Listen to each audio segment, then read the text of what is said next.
2020년 4월 29일 인천 연수구 선거관리위원회에서 415 총선 선거 무효소송 증거 보전 절차가 개시되었다.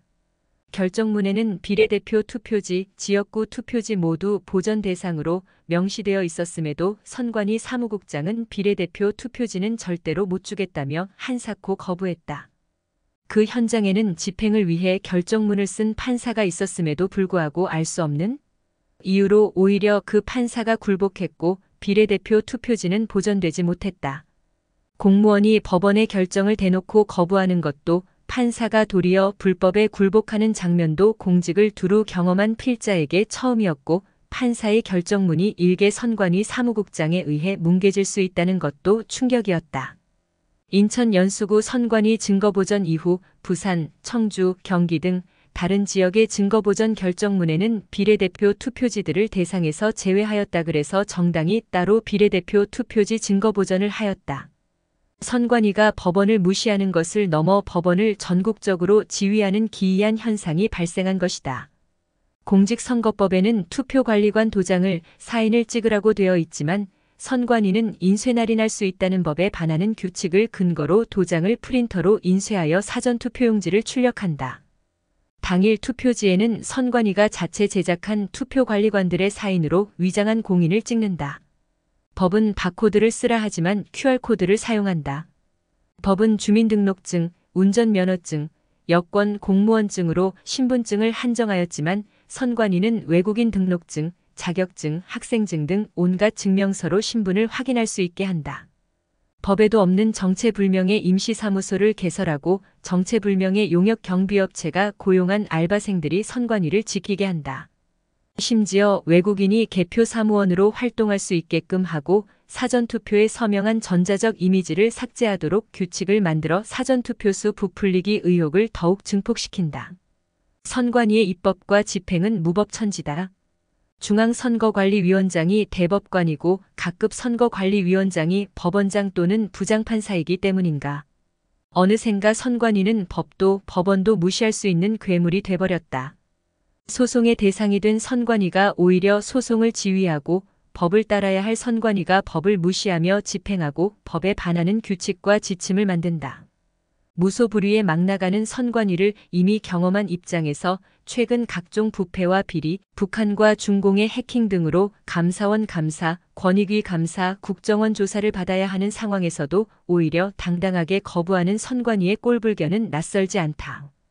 415 총선 이후 부정선거 의혹이 전국적으로 퍼져 무려 139건의 선거 무효 소송이 대법원에 제기되었다. 또 후보자나 정당이 원고가 된 30곳의 선관위에 대한 증거 보전 절차가 진행되었다. 그 과정에서 각종 이상한 투표지와 엉망인 투표지 보관 상태, 인구수보다 많은 투표수를 기록한 투표소, 유권자가 투표했음에도 아예 영표 처리되어 있는 특정 투표소의 개표 결과, 전자개표기의 조작 등이 발견되면서 부정선거의 증거들이 서서히 드러나기 시작했다. 구리 선관위 이후 각 선거구 선관위에서 투표지가 증거보전되는 과정에서 발견된 신권 다발 같은 빳빳한 투표지들과 도봉구 선거관리위원회에서 발견된 10개가 넘는 삼립방 박스, 사전투표지 보관 상자들과 이에 대한 선관위의 거짓말 변명은 부정선거임을 더욱 확증시켰다. 재검표가 되면 부정선거가 만천하에 공표되는 것은 시간 문제였다. 공직선거법 제225조에 따라 수소법원은 180일 이내에 재판을 처리하여야 하므로 부정선거의 진실이 곧 드러날 줄 알았다. 종전의 전례도 거의 대부분 소송이 100일 전에 재검표가 이뤄지고 재판도 결론이 났다. 그런데 김명수가 수장이고 조재현이 법원행정처장이었던 대법원은 1년 동안 단 1건의 선거 무효 소송 재판도 열지 않았다. 440일이 지난 2021년 6월 28일에야 첫 재검표가 진행되었고 3년 4개월이 지난 지금도 비례대표 투표함은 단 한 건도 열지 못했다. 그런데도 기각 판결을 쏟아냈다. 인천 연수울의 경우 첫 재검표였음에도 무려 1000표가 넘는 무효표가 나왔다. 대법관들은 당황해서 무효표를 줄였고 최종적으로 294표가 무효표가 되었다. 비례대표 투표지와 지역구 투표지가 섞인 이른바 배춧잎 투표지, 좌우 여백이 다른 투표지, 선색깔이 다른 투표지, 투표관리관 도장이 뭉개진 일장기 투표지, 붙어있는 투표지, 스카치 테이핑된 투표지 등 투표소나 개표소에서 볼 수 없었던 투개표록에 기재되지 않았던 투표지 등 이상 투표지 수천 장이 쏟아졌다. 서울, 부산, 대구, 제주 등 전국 각지에서 온 관외 사전 투표지들이 어찌하여 일관된 이상 패턴을 보인단 말인가. 그런데도 대법관들은 대부분의 이상 투표지를 유효표로 인정했다. 그뿐만이 아니다. 재검표 현장 사진도 못 찍게 방해했고 찍은 것을 공표하지 못하도록 각서를 쓰도록 강요했다. 가짜 투표지들이 세상에 알려지는 것이 두려웠던 것 같다.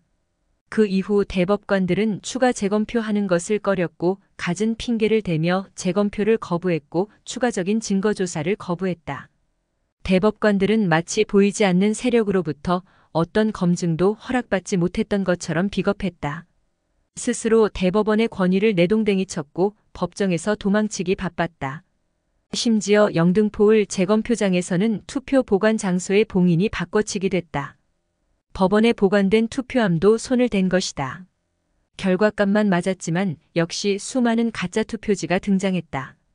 양산을에서는 투표지 무게가 원래의 용량과 다른 것이 발견되었다. 파주을 재검표에서도 빨간 화살표가 찍힌 투표지, 배춧잎 투표지 등 투개표록에 없었던 투표지들이 발견되었다. 파주을은 특히 투표록에 20장의 투표관리관 도장을 찍지 않은 투표지, 1장의 일련번호를 떼지 않은 투표지가 투표 과정에서 들어갔다고 기재되어 있었는데 재검표 현장에서는 투표록에 기재된 이상 투표지들이 단 한 장도 발견되지 않았다. 물론 투표 개수인 결과값은 맞았다. 즉 투표 당시의 투표지들이 없어지고 재검표 당시의 투표지들이 새롭게 만들어졌다. 출처는 박주연 변호사 TV입니다. 시청해 주셔서 감사합니다.